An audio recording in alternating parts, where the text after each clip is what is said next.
All right, well, Botlokwa Hospital is flooding due to heavy rains caused by the predicted storm Eloise. The hospital plans to evacuate maternity patients and are still evaluating other affected wards. Let's chat to our reporter, Lutendo Bobodi, who is at Botlokwa Hospital, and let's get some more information there. Very good afternoon to you, Lutendo. Of course, we do understand that Botlokwa Hospital has indeed flooded then today. Tell us about what's happening at the moment. Where are patients being moved, and really which parts of the hospital have been most affected? I'm seeing there that the maternity wards is one of them. Take us through what's going on there. Thank you so much, Flo. Pictures don't lie. We are here standing literally our feet submerged in water. But what happened here was that heavy rains were predicted earlier this morning, and all of a sudden it was accompanied by a thunderstorm, and it caused a whole lot of damage to quite a number of areas in Limpopo. And this is Botlokwa. It's a low-lying area. It's situated between Polokwane and Lutendo. Mostly when it rains, the area experiences a whole lot of flooding. And in this particular hospital, a mighty stream of water just flocked into the hospital, causing some considerable damages to two wards, that theater and maternity ward. But for more information here, I'm joined by the MEC of Health in this province, Dr. Popira Matuba. MEC, thank you so much for your time. When you heard about this, you were I understand you were in some place that you had to rush here. Tell us what you've seen here after you've done a thorough evaluation of the damage here. Yes, good afternoon, and afternoon to your viewers. Yes, indeed, we were at Zebediela Hospital when we had that around 2 o'clock. That's when this hospital was flooded. We had to rush to come and see what happens. Yes, indeed. For instance, this area that we are standing in, which is our delivery room, all our deliveries room are the ones which were affected, together with the maternity theater and also the antenatal room where pregnant women waiting for delivery would have been waiting, but the postnatal is the one that is not really that much affected.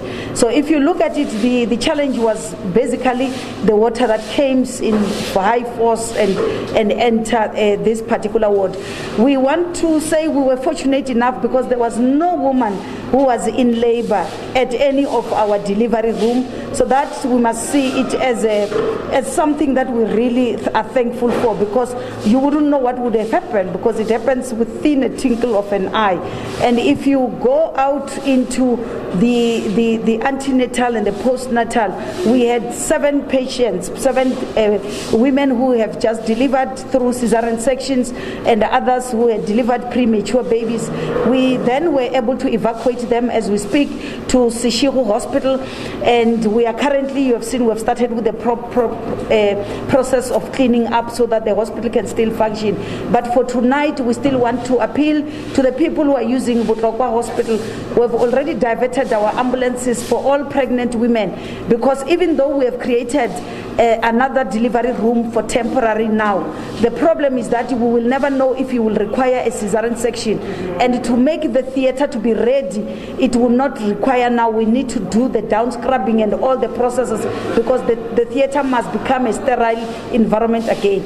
I must also indicate that I've been here in 2017 with the same problem, and what we did as a department, we built a wall. You would have seen the wall that we have built, and also we did our own drainage system. Unfortunately, the water overpowered. That is why we will continue to engage our municipality until the water from the community has an alternative route as to where to go. We are still going to face this particular problem.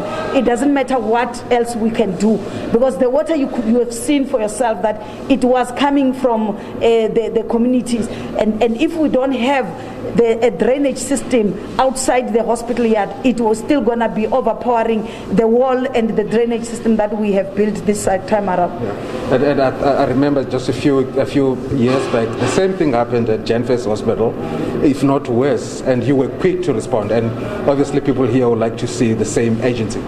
Yes, like I'm saying here, the damage here is even much more minor than what happened in Genfest Hospital, because this time around we had already built a wall. Actually, the damage is even much more lighter than what happened in this particular facility in 2017. The only area which we need to be focusing, it's only our maternity which will be requiring the cleaning and the theatre. All the other wards, they are not damaged. When you look at the intervention of the wall, you would have seen that it has assisted, but we can only stop this from happening if the water is stopped from as far as the community around. Yes, people must expect that from tomorrow our theatre will be fully functioning. The team has already started. We're here in our booths. I'm going to be with them, supporting them, so that they understand we're in this together. If we are with them, that's when you will see your workers will understand that this is not our own making, this is Mother Nature. We anticipated cyclone in our province, we were told. That is why you can see we are not even having challenges with electricity. Our generator, it's fully empowered, it has been serviced. All our hospitals, we make sure that generators are serviced. Diesel, I was checking even over the weekend, Saturday, Sunday, all the hospitals, do you have enough diesel in case you will experience flooding? Little did I know it will happen in the hospital that we thought we had already fixed that problem. But we are happy that no patient has been injured, no staff member has been injured. This is something that we can be able to deal with. It is a setback, but it's not, it could have been worse than this. Thank you so much for your time, MEC.